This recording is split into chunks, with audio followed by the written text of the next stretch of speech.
I'm going to tell you how you can make an object permanence box with a Cricut.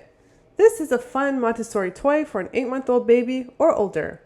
The idea is that the babies get the concept of where something is when it disappears, and it has other benefits. If you want the digital file for this, check out the link to my Etsy shop in the description. Now I know Maria Montessori says to use wooden toys, but I don't always follow the rules, and I'm not going to spend $20 on another toy. So I spent $70 on Cricut blades and told myself I could make a lot more things with it. Haha. By the way, please make sure you get the right blade for your chosen materials before starting. Anyway, to me, the point of the toy is to make the baby think about where an object goes when it's gone. The learning in itself has nothing to do with the material, in my opinion. For this demo, because it's easier to handle, I'm using poster board with my Cricut 3. You can use cardboard or chipboard. It's a good sturdy material and it's better, but I'm using poster board. If you're using poster board, the fine point blade works, and you will need a double scoring wheel. You can go to the Cricut website to see what you need for your material if you are using something different. The first thing I'm going to do is get my mat and materials ready. So I have this poster board and I'm going to measure and cut out 12 by 24 inches so I can put it on my mat. I'm also going to cut out a 12-inch strip with the leftovers so I can print out one small thing because I can't fit all my files in one mat. Cricut recommends using the strong grip mat for poster board. I don't know why, I had such bad luck with that. So I'm going to use the light grip mat. I personally have not had any problems with that. So I take off the protective sheet and place my poster board on that. I try to flatten the paper by hand, making sure not to touch the adhesive. Then I use the applicator to make sure it's perfectly smooth and even and the corners don't come out especially. Okay, so now in Design Space, this is how I did it. Click on New Project in the top right corner. Then Upload, which you will find on the left-hand panel. Click on the Upload Image button, and then just upload all 5 files one by one. I can't select all of them for some reason. So select, click, open, then upload, then repeat this for all the other images.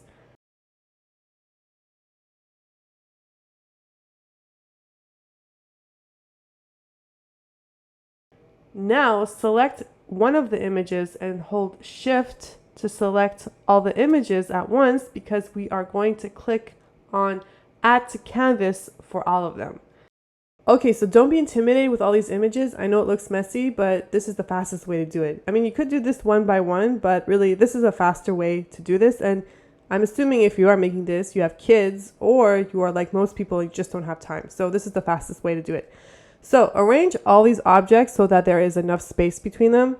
And as you can see everything nicely now. This is such an important next step. Every line you see here has to be set as a score line. So select each line, then go to the drop down in the toolbar, select Score. Now you will see the line is dotted. Repeat this for all the lines. Now please pay attention for this next step. So once you get all the lines scored for one of these objects, select it all and click Attach. This is so important or it just won't work. Once you've finished adding the score lines and you attached all of the objects, you don't attach all of the objects together, you attach each object with the score lines. This is such an important step. If you don't do it, it just won't work.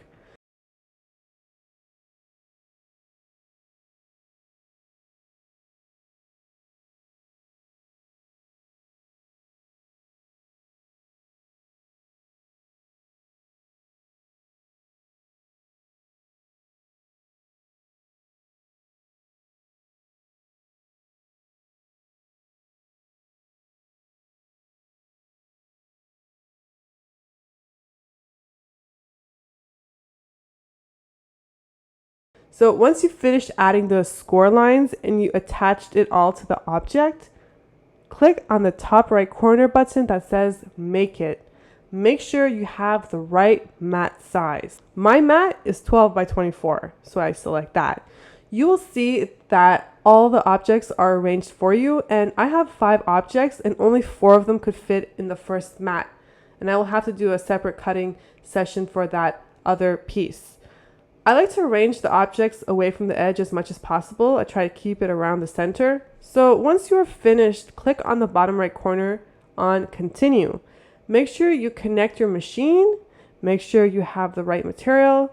I'm using a poster board. I used it before. Then Design Space will tell you what blade to load. So for me, I have to load the double scoring wheel first.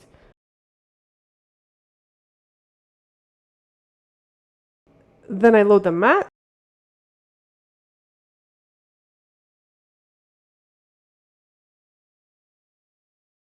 Then press play.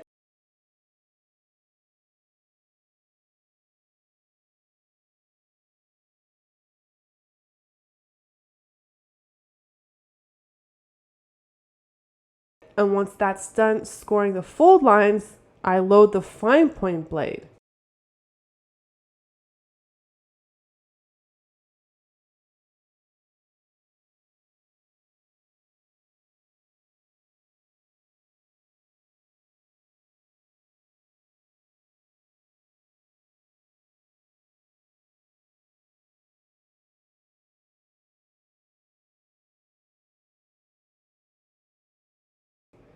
Nice. I unload the mat and carefully remove the paper. I'm using my hands for some of this, being careful not to touch the adhesive, and I'm also using my tweezers. The better tool for this job is the scraper and spatula set, but I just haven't gotten around the time to buy it.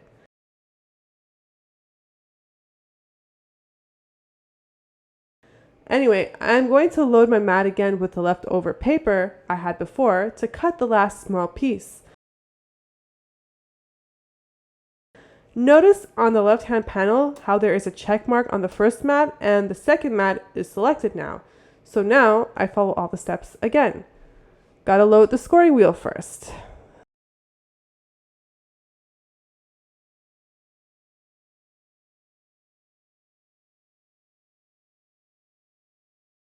Then the fine point blade.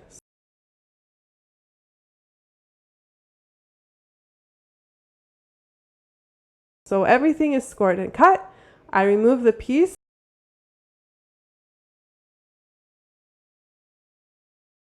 and add the protective sheet again.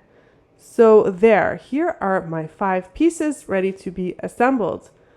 I'm going to use a glue stick. You can use any adhesive you're comfortable with. I prefer a non-toxic one, and glue sticks are just easier for me. Also, put some scrap paper underneath, obviously, so your project isn't like going to make a big mess. Take the biggest piece and fold the tabs. Glue the little tabs to form a wall. This is to prevent the ball from rolling away.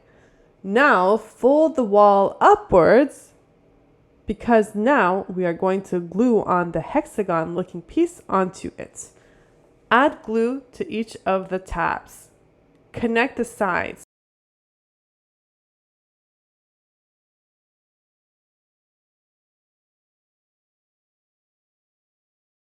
Make sure the tabs you are gluing on are what would be in the inside of the box. You don't want the tabs to be flapping outside the box. Once that has dried up and it stands upright, it's time to glue the piece with a hole and a door onto it. Notice these little feet? We are going to add glue to these feet and the tabs.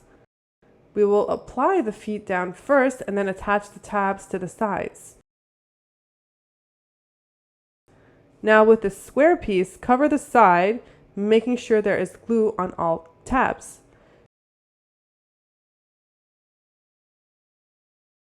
Attach the last piece on the bottom so that the box is at a downward angle for the ball to roll down. If you don't do this, the ball won't roll so easily through the door. So there you have it, your object permanence box.